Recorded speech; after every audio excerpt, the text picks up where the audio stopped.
Friends, मैं शोभना फिर से आपके अपने चैनल मैराथन क्लास से जयपुर पे आपका हार्दिक अभिनंदन करती हूँ। फ्रेंड्स, मैं फिर से आपके लिए एक नया वीडियो लेकर आ रही हूँ जिसमें आपको कुछ नया और कुछ इम्पोर्टेंट जो है पढ़ने को मिलेगा। और वो है अपना कौन सा टॉपिक, मृदा। मृदा में ये है कि बहुत से क्वेश्चंस अपने को पूछे जाते हैं जिनमें मृदा से लेकर खनिज तक आते हैं। मृदा में कृषि का भी होता है इसमें। तो ये ध्यान में रखकर मैंने ये टॉपिक एक लॉन्ग टाइप में इसको एडजस्ट किया है ताकि आपका कोई क्वेश्चन इसके बाहर ना जा सके। सो फ्रेंड्स, वीडियो लास्ट तक देखना और अगर वीडियो अच्छा लगे तो लाइक करना, शेयर करना और चैनल को अगर आपने अभी तक सब्सक्राइब नहीं किया तो सब्सक्राइब कर लीजिए और पास में लगे बेल आइकन को ज़रूर प्रेस कर दीजिए। फ्रेंड्स, आपका ये मृदा जो टॉपिक है इसमें आपके बहुत से टॉपिक इंक्लूड हो जाते हैं जिनमें आपका पहले आ गया कृषि, क्योंकि कौन सी मृदा में कौन सी कृषि की जा सकती है, कौन सी मृदा पानी के लिए सर्वाधिक उपयुक्त है, या फिर कौन सी मृदा में पानी का अवशोषण कितना हो सकता है ना, और कौन सी मृदा में कौन कौन से खनिज पाए जाते हैं। तो ये सब इसमें इंक्लूड हो जाता है। तो मैं आपको इसको लॉन्ग टाइप में यानी 2 लेक्चर के माध्यम से आपको या फिर 3 लेक्चर के माध्यम से इसको बताऊंगी, यानी आपके इसमें से कोई क्वेश्चन बाहर ना हट जा सके। तो इस तरह मैंने ये टॉपिक आपका जो है तैयार किया है। सो फ्रेंड्स, बने रहिए YouTube channel marathon classes Jaipur पर। स्टार्ट करते हैं। आज का टॉपिक जैव भूगोल का है, बायोजियोग्राफी का है। तो जिसमें मृदा है, अपनी सॉइल आती है, मिट्टी। देखते हैं क्या है, मिट्टी की उत्पत्ति क्या होती है, मिट्टी क्या होती है, इसका विकास कैसे हुआ, इसका वर्गीकरण क्या है, ये अपन बहुत से इसमें टॉप में जो वर्गीकरण है वो देखते हैं। तो स्टार्ट करते हैं आज का अपना वीडियो। मृदा या मिट्टी की उत्पत्ति कैसे, कब, कहाँ, क्या हुई, तो ये इसमें देखते हैं। स्थानीय भूपटल की सबसे ऊपरी सतह को क्या कहा जाता है, मिट्टी। यानी जो स्थानीय पटल है उसके सबसे ऊपरी परत को क्या कहा जाता है, मिट्टी कहा जाता है। यह असंगठित पदार्थों की सतह है, यानी इसमें जो पदार्थ है वो संगठित नहीं है, जिसमें चट्टान आ गई, ह्यूमस यानी जो उर्वरकता आ गई, इसमें जल आ गया, वायु, सूक्ष्म कीटाणु भी इसमें पाए जाते हैं। मिट्टी ही वनस्पति के विकास का आधार स्तंभ है, यानी मिट्टी के बिना कोई भी पेड़ पौधा जन्म नहीं ले सकता। यह जीवमंडल के खाद्य ऊर्जा निर्माण प्रक्रिया का आधार तथा पारिस्थितिकी तंत्र का जो निर्धारक है वो इसमें आता है। यानी जो स्थानीय भूपटल की जो ऊपरी सतह है जिसको अपन देख सकते हैं, जहाँ पर अपन पेड़ पौधे उगाते हैं या फिर जहाँ पर अपन रहते हैं, जो स्थानीय भूपटपट्टी अपने को दिखाई देती है वो उसकी ऊपरी परत क्या हो गई, मिट्टी। जो कणों के रूप में पाई जाती है वो हो गई इसमें मिट्टी। और ये असंगठित पदार्थों की सतह होती है, यानी इसमें कोई भी पदार्थ एक नहीं होता। इसमें चट्टान, ह्यूमस, जल, वायु, सूक्ष्म जीवाणु बहुत से इसमें रहते हैं। मिट्टी वनस्पति के आधार स्तंभ है, यानी अपने सभी को पता है कि अगर अपन किसी पत्थर पर पेड़ उगाते हैं तो बिना मिट्टी के वो भी संभव नहीं हो पाता। तो वनस्पति का जो आधार स्तंभ है वो क्या होती है, मिट्टी होती है। यह जीवमंडल के खाद्य ऊर्जा निर्माण की प्रक्रिया का आधार और पारिस्थितिकी तंत्र का महत्वपूर्ण निर्धारक होती है। आगे देखते हैं इसका विकास कैसे हुआ। तो मृदा का विकास कितने कारकों पर, 6 कारकों पर निर्भर करता है। ध्यान से देखना, एक एक लाइन बहुत इंपॉर्टेंट है, एक एक लाइन से क्वेश्चन बन सकता है। इसी वजह से मैंने इस टॉपिक को इतना लंबा इंक्लूड किया है क्योंकि आपका कोई भी क्वेश्चन बाहर ना जा सके। सो फ्रेंड्स, ध्यान से पढ़ना, क्योंकि अपने को पता नहीं होता लेकिन टॉपिक इन्हीं में से क्वेश्चंस आते हैं। जो घुमा फिरा के क्वेश्चन पूछे जाते हैं वो इन्हीं टॉपिक्स में से पूछे जाते हैं, लेकिन अपन ये देखते हैं कि अपना पढ़ा हुआ ही नहीं है, क्योंकि अपन उस चीज़ को इतने गौर से पढ़ते नहीं है। तो एक एक लाइन आपके लिए इम्पोर्टेंट है फ्रेंड्स, ध्यान से पढ़ना। मृदा का विकास कितने कारकों पर निर्भर करता है, 6 कारकों पर। अब 6 कारक कौन कौन से हैं वो देखते हैं। आधार तल की चट्टानें, आधार तल की चट्टानें कौन सी हो गई, यानी जो अपनी भूपरपट्टी के नीचे जो चट्टानें होती हैं। अपन ज्योग्राफी में पढ़ते हैं कि जो पृथ्वी की सतह है, जो पृथ्वी की सतह है ये क्रस्ट हो गई, ये मेंटल हो गया और ये क्रोड हो गया। तो इसमें क्या होता है कि जैसे मैं क्रस्ट पे होती है, क्रस्ट के नीचे यानी ऊपरी इसमें मिट्टी की 3-4 परतें पाई जाती हैं, इसके नीचे चट्टान होती है। तो ये चट्टान कौन सी हो गई, एक तो चूना पत्थर चट्टान है, संगमरमर चट्टान है, ग्रेनाइट चट्टान है, कौन सी चट्टान है। तो उसके आधार पर ये निर्धारित होता है कि ये कौन सी चट्टान है कि और यहाँ पर किस प्रकार की चट्टान मिट्टी पाई जाती है। यानी आसपास की जो चट्टानें और जो आधार तल की चट्टानें हैं वो मिट्टी का निर्माण करती हैं और यही निश्चित करती हैं कि किस प्रकार की मिट्टी होती है। जैसे चट्टानी क्षेत्रों में लेटेराइट मिट्टी हो गई, है ना, ये जो नदियों के मैदानों में है जलोढ़ मिट्टी हो गई, है ना, और ज्वालामुखी निर्मित जो मैदान होते हैं वहाँ पर काली मिट्टी हो गई। तो अलग अलग प्रकार के जो क्षेत्रों में जो चट्टान है उससे वो चट्टानें मिट्टी की दशा को निर्धारित करती हैं, यानी किस प्रकार की मिट्टी उसमें होगी। स्थानीय जलवायु, दूसरा ऑप्शन अपना आ रहा है स्थानीय जलवायु, यानी स्थान विशेष की ताप और वर्षा। स्थानीय जलवायु क्या होती है? दीर्घकालीन जो मौसमी दशाएं होती हैं उनको जलवायु कहा जाता है और वो किस पर निर्भर करती हैं? ताप और वर्षा पर। ताप और वर्षा पर, क्योंकि अत्यधिक तापमान होगा तो जलवायु क्या होगी? उष्णकटिबंधीय। और अगर अत्यधिक ठंड होगी वहाँ पर तो कौन सी होगी? शीतोष्ण जलवायु। प्लस वर्षा अगर अपन वहाँ पर मतलब देखते हैं जैसे 0 डिग्री अक्षांश के पास, 0 डिग्री अक्षांश के पास आसपास के क्षेत्र में सदाबहार वन पाए जाते हैं क्योंकि वहाँ पर वर्षा होती रहती है। ऐसा मतलब वहाँ पर डे 2 से 4 बजे के बीच में भूमध्य रेखा पर हमेशा बारिश होती है। क्यों? क्योंकि वहाँ पर तापमान ऐसा होता है, वहाँ पर ऐसी दशाएं उत्पन्न हो, भौगोलिक दशाएं ऐसी उत्पन्न हो जाती हैं कि वहाँ पर वर्षा होना बनता है। तो वो वहाँ की स्थानीय जलवायु हो गई। वो स्थानीय जलवायु वहाँ की मिट्टी को वो करती है कि किस प्रकार की मिट्टी, अब वहाँ पर वर्षा हो रही है तो जो पानी है वह अपने साथ मिट्टी बहा कर लाता है। कोई उपजाऊ भी होती है, कोई अनउपजाऊ भी होते हैं, लेकिन मिलकर वहाँ पर जो सदाबहार वन पाए जाते हैं तो वो उपजाऊ मिट्टी में अत्यधिक होते हैं, है ना। तो वहाँ की स्थानीय जलवायु वो मिट्टी को भी प्रभावित करती है। वनस्पति, अब वहाँ की वनस्पति कौन सी है वो भी मिट्टी को प्रभावित करती है, क्योंकि देखते हैं कैसे, ह्यूमस के द्वारा, उपजाऊपन के द्वारा, सूक्ष्म कीटाणु अपघटन के द्वारा तथा जीव अवशेष द्वारा।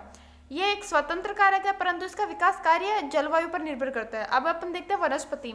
वनस्पति कोई, जैसे अभी अपन देखते हैं जो चने का वो होता है, चने का पौधा होता है, उसके जो जड़ होती हैं उनमें एक प्रकार का जीव पाया जाता है जो क्या करता है, जो अपनी मिट्टी होती है उसको उपजाऊ बनाने का जो मिट्टी होती है, यानी उसमें अपघटनीय जीव ऐसे होते हैं जिसको अपन जैसे राइबोसोम टाइप में कुछ बोल सकते हैं कि वो मिट्टी को उपजाऊपन अत्यधिक प्रदान करते हैं और अपघटन करते हैं, यानी जो जीव हैं, जो जीव जंतु हैं जो मिट्टी को नुकसान पहुंचा रहे हैं उनका अपघटन करते हैं।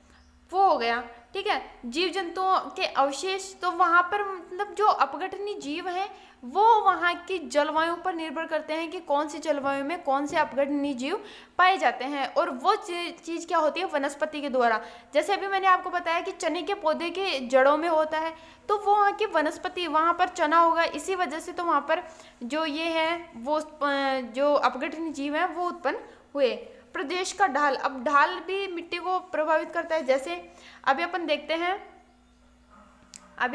हैं कि ये भारत का जो दक्षिणी भाग है उसमें ढाल इसका पूर्व की ओर है। जो भारत का दक्षिणी भाग है उसका ढाल किसकी ओर है? पूर्व की ओर।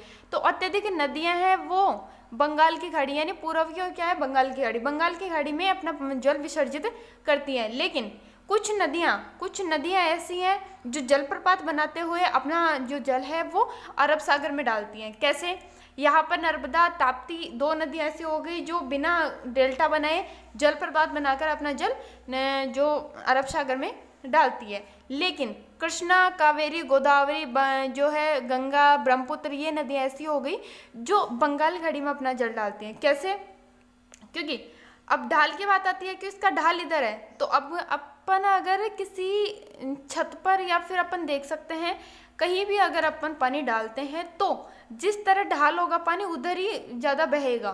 तो प्रदेश का ढाल, यानी अब इसका ढाल इस साइड है तो प्रदेश यानी इसका पानी इधर जाएगा, और इधर जाएगा तो मिट्टी का ज़्यादा कटाव होगा, मिट्टी सर्वाधिक कटेगी, और कटकर कहाँ?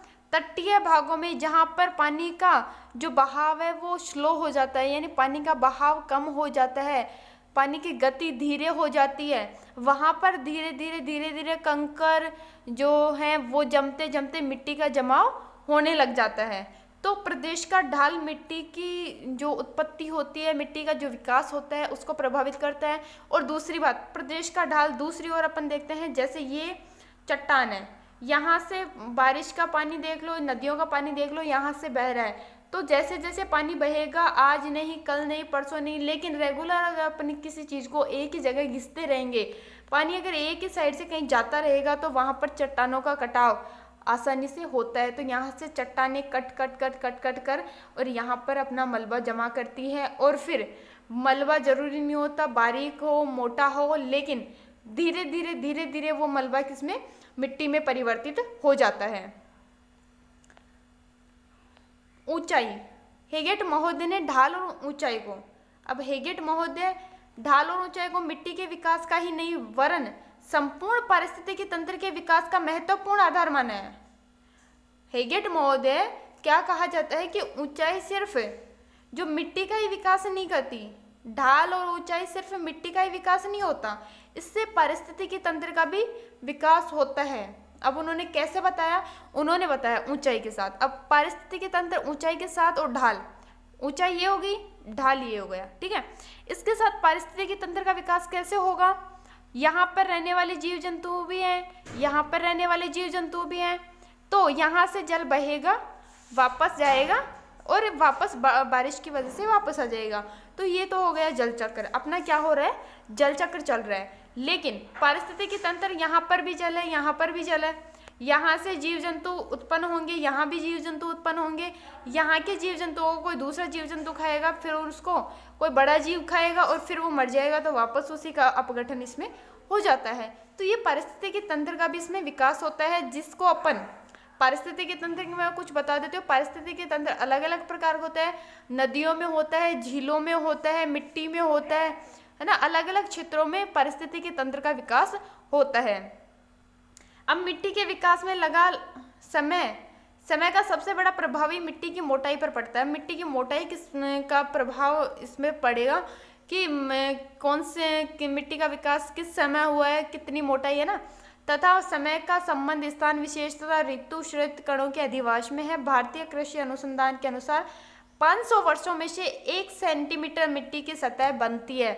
ये इम्पोर्टेंट है, बहुत ज़्यादा इम्पोर्टेंट है, इसको अच्छे से याद कर लेना कि भारतीय कृषि अनुसंधान केंद्र के अनुसार 500 वर्षों में 1 सेंटीमीटर मिट्टी की सतह बनती है। यानी 1 सेंटीमीटर की मोटाई की जो सतह है वो कितने वर्षों में, 500 वर्षों में 1 सेंटीमीटर मिट्टी की जो मोटाई है या परत है वो बनती है। इम्पोर्टेंट है, किसके अनुसार, भारतीय कृषि अनुसंधान के अनुसार। अतः इन कारकों में जलवायु तथा गत्यात्मक कारक हैं जिसे कि नीचे दिए हुए मॉडल में समझाया जा सकता है। अब मॉडल के माध्यम से आपको समझाया जा सकता है कि जलवायु का गत्यात्मक कारक क्या है। देखते हैं क्या है गत्यात्मक कारक। जलवायु क्या है, ऋतुक्षरण की क्रिया व ताप व वर्षा का प्रभाव द्वारा। अब इसमें यह होता है कि मिट्टी का विकास किसके प्रकार से हुआ है, तो एक तो ऋतुक्षरण की क्रिया द्वारा, यानी ऋतुओं का आना जाना इसमें लगा रहता है, जिसकी वजह से जो है ये इसका मिट्टी का विकास होता है। चट्टान ऋतुक्षरण के होने पर, चट्टानों के कटने पर खनिज क्ले का निर्माण, खनिज यानी जैसे खनिज निर्माण हो रहे हैं, वहाँ से खुदाई हो रही है तो वहाँ की चट्टानें टूटकर छोटे छोटे कणों में विभाजित हो जाती हैं और छोटे कणों में विभाजित होने की वजह से उसको मिट्टी कह दिया जाता है। मिट्टी में जरूरी नहीं कि बारीक कण हो, मिट्टी बजरी एक ही होता है। जो मोटे कण हो जाते हैं उसको बजरी कह दिया जाता है और जिसके बारीक कण होते हैं उसको मिट्टी कह दिया जाता है, ठीक है।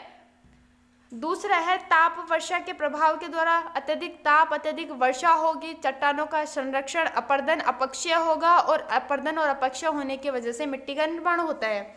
वनस्पति सड़ने गलने पर, वनस्पति भी सड़ेगी गलेगी तो उसका निर्माण होता है। ह्यूमस की उपस्थिति, उर्वरता की उपस्थिति के आधार पर मिट्टी का विकास होता है।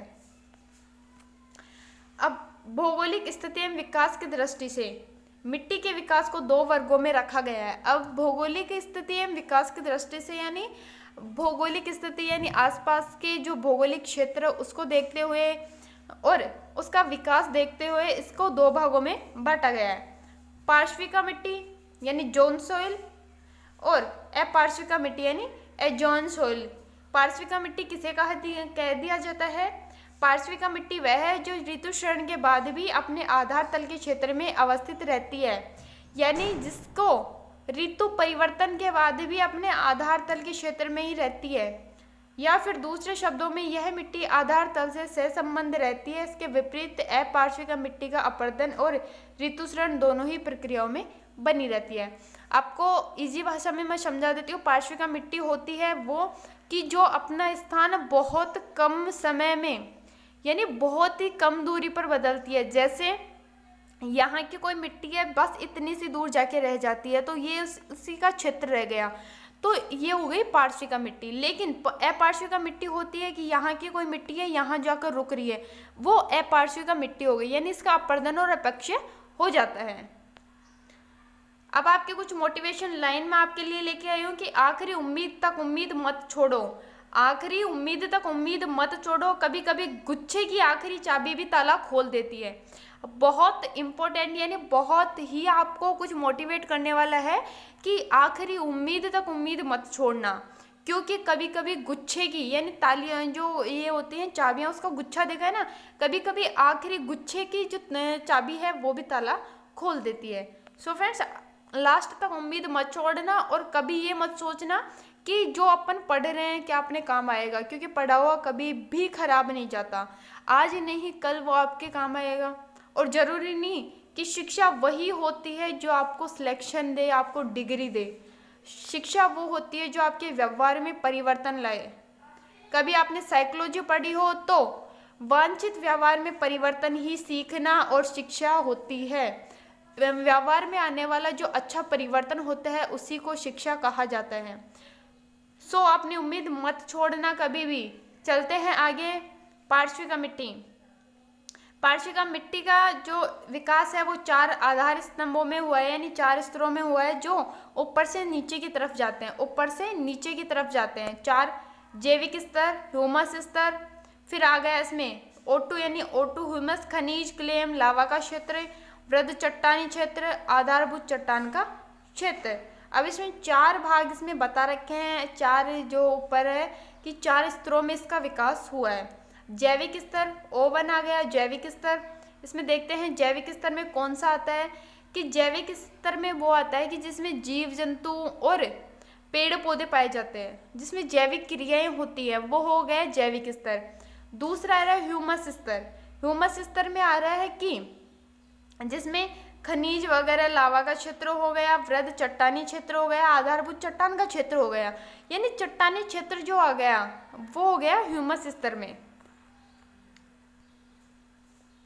वृद्धा। अब O1 यानी O1 की सामान्य मोटाई। अब पर जो प्रथम थी जिसमें आपको जैविक स्तर बताया था, जैविक स्तर में क्या था कि जो ये है जैविक स्तर, इसकी अब इसके बारे में पढ़ेंगे, कितनी मोटाई होती है, क्या होता है। ह्यूमस स्तर के पढ़ेंगे, है ना, फिर चट्टानी क्षेत्र के पढ़ेंगे। तो ऐसे चारों स्तंभों की, चारों आधारों की अपन इसमें जो मोटाई है वो पढ़ेंगे। पहला आ रहा है O1 यानी फर्स्ट जो है उसकी मोटाई, जैविक स्तर की मोटाई कुछ सेंटीमीटर होती है, लेकिन कभी कभी 5 सेंटीमीटर, कितनी 5 सेंटीमीटर तक भी चली जाती है। इसमें वनस्पति के टुकड़े, अवशेष अपघटित नहीं होते और अनउपजाऊ होते हैं। मैंने आपको बता दिया जिसमें जैविक क्रियाएं होती है, जिसमें जीव जंतु मरे गले मरे पड़े होते हैं, जिनमें उनका अपघटन नहीं होता है। दूसरी स्तर में क्या आता है, वनस्पति पूर्णतः अपघटित हो चुकी होती है। सेकंड अपना आता है, पहला अपन देख रहे हैं ये ऊपर वाला हो गया जहाँ पर सिर्फ एक छोटी सी परत होती है। दूसरा ये आ रहा है जहाँ पर ये ब्लैक सा दिख रहा है आपको, ये ब्लैक सा दिख रहा है, यहाँ पर जो अपघटन की क्रिया होती है वो होती है, जो चट्टानों के साथ पूर्णतः मिल जाती है और ह्यूमस का निर्माण करती है। फिर तीसरा ये आता है, तीसरा आप देख सकते हैं, और चौथा संस्तर ये आता है। अल्प ह्यूमस सामान्यतः आर्द्र जलवायु प्रदेश में अधिक मोटा, शुष्क जलवायु प्रदेश में कम तथा मरुस्थलीय प्रदेशों में तो नगण्य की अवस्था में ही रहता है। यानी ह्यूमस जो मात्रा होती है वो आर्द्र जलवायु प्रदेश में अधिक होती है, शुष्क में बहुत कम और मरुस्थलीय प्रदेशों में तो बिल्कुल न के बराबर होता है। टुंड्रा प्रदेश तथा डेल्टाई क्षेत्रों में ह्यूमस स्तर की क्रिया अत्यंत ही धीमी गति से, यानी जैविक स्तर से ह्यूमस स्तर से अधिक मोटा होता है। यानी टुंड्रा प्रदेश और डेल्टाई में जो ह्यूमस स्तर है, जो जैविक स्तर है, वो ह्यूमस स्तर से अधिक मोटा होता है। अपार्श्विका मिट्टी, पार्श्विका समझ में आ गई, जिसमें 4 परतें होती हैं। पहले में क्या होता है कि जैविक स्तर होता है, जहाँ पर सिर्फ उसके कुछ सेंटीमीटर यानी लगभग 5 सेंटीमीटर के आसपास ही उसकी मोटाई रहती है। दूसरा होता है जो ह्यूमस स्तर, उसमें 3 पार्ट होते हैं और उन्हीं के आधार पर यानी जिनमें अपघटन वगैरह हो जाता है। और जो टुंड्रा प्रदेश, डेल्टाई प्रदेश हैं, वहाँ पर क्या होता है, जैविक स्तर की मोटाई ह्यूमस स्तर की मोटाई से अधिक होती है। अब अपार्श्विका मिट्टी होती है, इस मिट्टी का संबंध आधारभूत चट्टानों से नहीं होता। आधारभूत चट्टानें मैंने आपको पहले बता दिया कौन सी चट्टानें होती है। आधारभूत चट्टानों का अर्थ होता है कि जो जमीन के नीचे दबी चट्टानें हैं, जिनके अपर्दन और अपक्षय के कारण जो मिट्टी का निर्माण होता है, वो होती है आधारभूत चट्टानें। इनकी संरचना स्रोत क्षेत्र की विशेषता पर निर्भर करती है। यानी इनका संरचना है, यानी इनका जैसे कौन सी मिट्टी होगी, किस प्रकार की होगी, कौन सी क्या जलवायु में की, वो वहाँ की विशेषता यानी जो क्षेत्र है, वहाँ की जलवायु क्षेत्र है, उस पर उसकी निर्भर होता है। उसकी उर्वरता चट्टानी क्ले ह्यूमस स्रोत पर आधारित होती है। यानी चट्टानी क्ले और ह्यूमस स्रोत के आधार पर ही उसकी उर्वरता होती है। यह कटान से बनती है और ल्योअस मिट्टी इसका उदाहरण है। ल्योअस मिट्टी डिपॉजिट जो सॉइल है, वो इसका उदाहरण होती है। अब क्वेश्चन आ रहा है मृदा के वर्गीकरण। अब आपको लॉन्ग टाइप में बता दूं, ये क्वेश्चन एक ऐसा क्वेश्चन है, मतलब नॉर्मली प्रकार का एक क्वेश्चन है, जिसे मतलब अपन नहीं बोल सकते। जैसे ऑल एग्जामिनेशन में जो थ्योरिकल एग्जाम होती है, जो थ्योरिकल जिसमें अपने को रिटन एग्जाम इसको बोल सकते हैं। रिटन एग्जाम में जब अपने को लिखना पड़ता है, तो इस पार्ट से कैसा क्वेश्चन बन सकता है, कितना घुमा के क्वेश्चन आ सकता है और अपने को देख के लगता भी नहीं कि ये अपने पढ़े हुए में से आया है। तो वो मैं आपके सामने बता रही हूँ। क्वेश्चन है मृदा के वर्गीकरण के आधारों को स्पष्ट करते हुए उन्हें वर्गीकृत करें और प्रत्येक संरचनात्मक विशेषता का वर्गीकरण करें। भौगोलिक वितरण एवं संसाधनात्मक महत्व को भी वर्णन करें। अब क्वेश्चन को देखते दिमाग ऐसे चकराने लग जाता है कि अपन ने तो क्वेश्चन पढ़ा ही नहीं, लेकिन एक्चुअल में क्या होता है कि ये अपना पढ़ा हुआ ही होता है और अपने को क्वेश्चन समझ में नहीं आता। वर्गीकरण अपन ने पढ़ लिया, क्यों कौन कौन से वर्गीकरण हैं, प्रत्येक की संरचनात्मक विशेषताएं क्या होती हैं। तो पार्श्विका अपार्श्विका की मैंने बता दी विशेषता, इसमें उपजाऊ अनुपजाऊ क्या आप लिख सकते हैं विशेषता। भौगोलिक वितरण और संसाधन महत्व के आधार पर इसका वर्णन अपन कर सकते हैं। तो अगर अपन ऐसे कुछ डीपली अगर इसको पढ़ते हैं, तो अपने ऑल एग्जामिनेशन के लिए ये एक चैप्टर है वो क्लियर होता चला जाता है। यानी कभी भी किसी भी एग्जामिनेशन की अगर अपने को क्रैश कोर्स करना हो, तो अपन ऐसे वीडियोस देख सकते हैं। अगर आप खुद नहीं कर रहे हैं, किसी को ज़रूरत है, तो आप वहाँ तक शेयर कर सकते हैं इस वीडियो को। स्थलीय भूपटल की सबसे ऊपरी सतह को मिट्टी कहते हैं। यह असंगठित, ये वापस से मैंने आपको रिवीजन के लिए इसमें डाल दिया है कि जो परिभाषा है वो भी याद रखनी जरूरी होती है। क्योंकि अगर अपन किसी एग्जामिनेशन में थ्योरिकल एग्जाम कहीं अपन दे रहे हैं, तो सबसे पहले एग्जामिनर का जो अपना ध्यान है वो अपनी ओर अट्रैक्टिव करने के लिए अपने को वहाँ से आंसर स्टार्ट करना होता है, जहाँ से कुछ अपन अलग लिख सकते हैं। जैसे कोई श्लोक वगैरह हो गया, जैसे कोई परिभाषा हो गई, कोई हाईलाइट लाइन हो गई, वहाँ से अपने को लिखना पड़ता है। तो ह्यूमस जल की कीटाणु आदि पाए जाते हैं। जीवमंडल खाद्य निर्माण का आधार स्तंभ होता है और पारिस्थितिकी जो तंत्र है इसका मूलभूत निर्धारक ये होता है। अब इसका विकास इसमें था, वर्गीकृत करने का प्रयास किया है भूगोलवेताओं ने। पूरा पढ़ के बता देती हूँ। विभिन्न भौगोलिक प्रदेशों के अलग अलग विशेषताओं मिट्टी का विकास हुआ है। अतः मृदा वैज्ञानिक, परिस्थिति वैज्ञानिक, जीव भूगोलवेता ने इसे वर्गीकृत करने का प्रयास किया है। नियोजन और विकास के लिए भी प्रशासनिक स्तर पर इसका वर्गीकरण किया है। सो फ्रेंड्स, इसका वर्गीकरण, जो मिट्टियों का वर्गीकरण किया है, वो अपन देखते हैं इससे नेक्स्ट वीडियो में। तब तक बने रहिए मेरे मैराथन क्लासेस के यूट्यूब चैनल पर। मुझे उम्मीद है आपको वीडियो बहुत अच्छा लगा होगा। अगर आपको वीडियो अच्छा लगे तो लाइक करना, शेयर करना और सब्सक्राइब कर लेना चैनल को। और कमेंट करके मेरे को ज़रूर बताना, क्योंकि आपका एक कमेंट हमारे कुछ मोटिवेशन, जैसे हम आपको देते हैं मोटिवेट आपको करते हैं, वैसे आप कुछ कमेंट करके हमें मोटिवेट कर सकते हैं, ताकि हम आपके लिए कुछ नया और कुछ आपको बहुत ही अच्छे तरीके से पढ़ा सके और आपको कुछ इम्पोर्टेंट सामग्री यानी आपका टाइम वेस्ट ना हो, जिनसे वो आपके सामने हम प्रस्तुत करते रहें। सो फ्रेंड्स, बने रहिए मैराथन क्लासेस के यूट्यूब चैनल पर। आपका बहुत बहुत धन्यवाद और मिलते हैं नेक्स्ट वीडियो में फिर इसी नेक्स्ट पार्ट के साथ। तब तक बने रहिए। जय श्री कृष्णा। उम्मीद है आप स्वस्थ होंगे और कोरोना के टाइम अपने का बचाव रखना, अपने और अपने परिवार का बचाव जितना रख लोगे उतना बहुत ही बेहतर रहेगा, क्योंकि इस टाइम इसने इतना विकराल रूप धारण कर रखा है कि घर से बाहर जाने पर भी अपने को 20 बार सोचना पड़ता है कि जाएं नहीं जाएं, फैमिली का क्या होगा। सो फ्रेंड्स, बने रहिए मैराथन क्लासेस के यूट्यूब चैनल पर। Thank you.